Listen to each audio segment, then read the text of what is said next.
सुने। मैं तो ये कहूँगा कि वैदिक मान्यता है कि आचार्य समाज को ज्ञानमय शरीर देता है। अंक और अक्षर जीवित व्यक्ति के दो नेत्र होते हैं और बुद्धिमत्ता के 3 लक्षण आज से 2000 साल पहले संत वल्लुवर ने संगम साहित्य में लिखे थे। और वो बुद्धिमत्ता के 3 लक्षणों में से तीनों लक्षण आपने अभी देखे।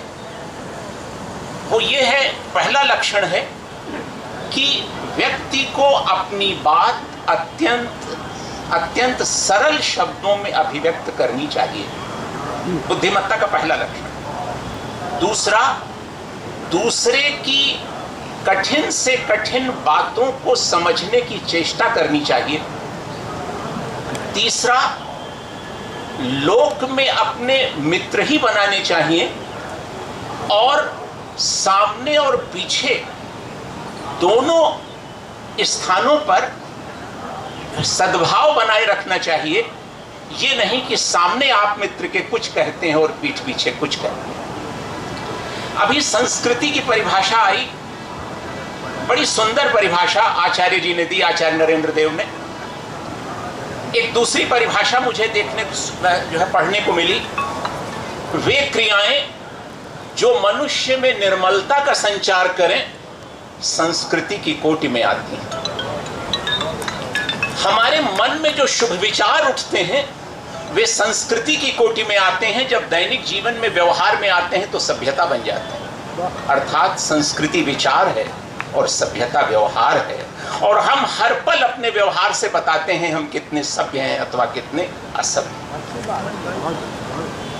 जब कोई अशिक्षित व्यक्ति के लिए कहा गया, अशिक्षित व्यक्ति जीवित तो रहता है लेकिन उसका जीवन अनुपजाऊ कृषि भूमि के समान है, अनुपजाऊ कृषि भूमि के समान है।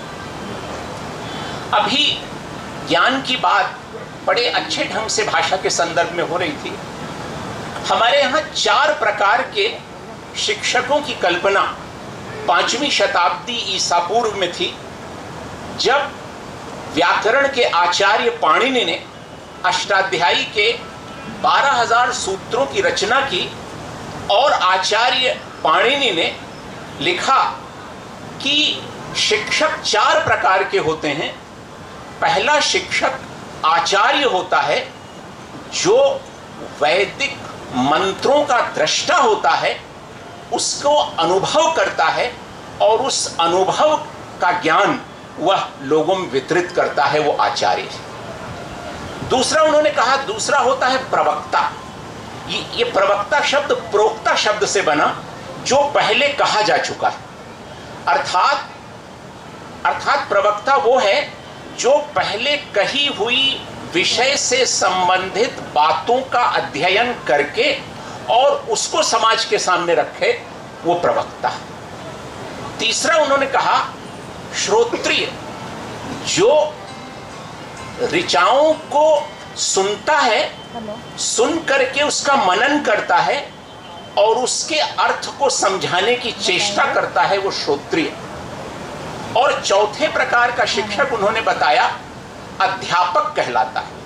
अध्यापक वो है जो सामान्य ज्ञान की बात और जीवन के व्यावहारिक पक्षों का ज्ञान जो है वो समाज को देता है, वो अध्यापक कहलाता है। ये 4 प्रकार के शिक्षकों का उल्लेख हमारे पाणिनि की अष्टाध्यायी में मिलता है। तो ज्ञान का जो सतत प्रवाह रहा, आप देखें छात्र शब्द है। छात्र शब्द जो है कहां से आया?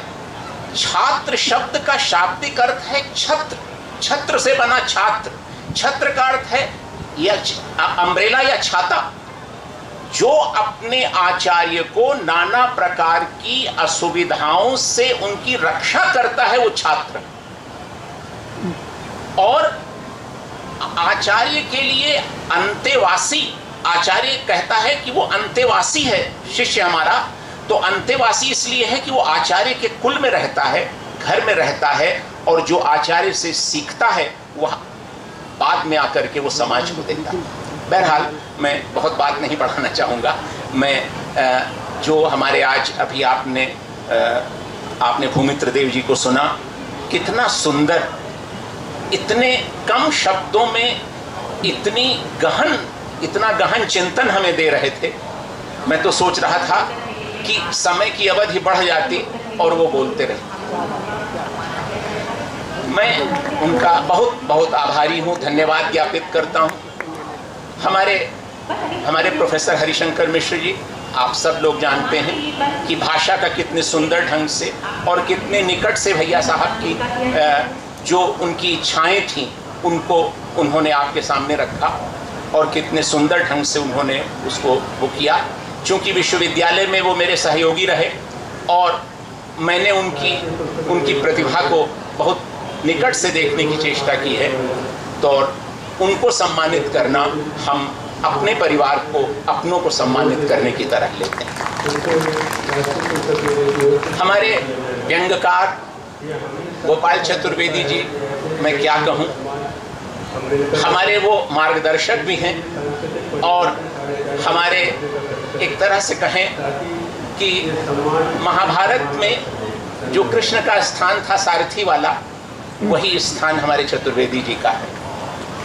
और आप सभी लोग, मैं किसी का नाम नहीं ले रहा हूँ, सभी परिवार हमारा, चाहे वो हमारा लेखक मंडल हो, चाहे हमारे निधि से जुड़े हुए अन्य लोग हों, हमारे अन्य सहयोगी हों, और आप सब लोग जो यहाँ आए हैं और जितना आप में आत्मीयता का भाव है, जो इस स्नेह और आत्मीयता के भाव के साथ आप सब बहनें और सब लोग यहाँ पर जो भाई लोग उपस्थित हुए हैं, हम आपके सतत स्नेह और आत्मीयता की अपेक्षा रखते हैं आज भी और भविष्य में भी, क्योंकि मनुष्य केवल आत्मीयता का ही भूखा होता है। मैं सभी लोगों को जिन्होंने प्रत्यक्ष रूप से और परोक्ष रूप से यहाँ पर इसके साथ में हिंदी वाङ्मय निधि के साथ में जुड़े हुए हैं, मैं सभी के प्रति सम्मान ज्ञापित करता हूँ। और अपने जो आखिरी बात तो रह जाएगी, हमारे रामकिशोर वाजपेयी जी जो जितने सुंदर ढंग से संचालन कर रहे थे, उनको भी मैं बहुत बहुत साधुवाद देता हूँ।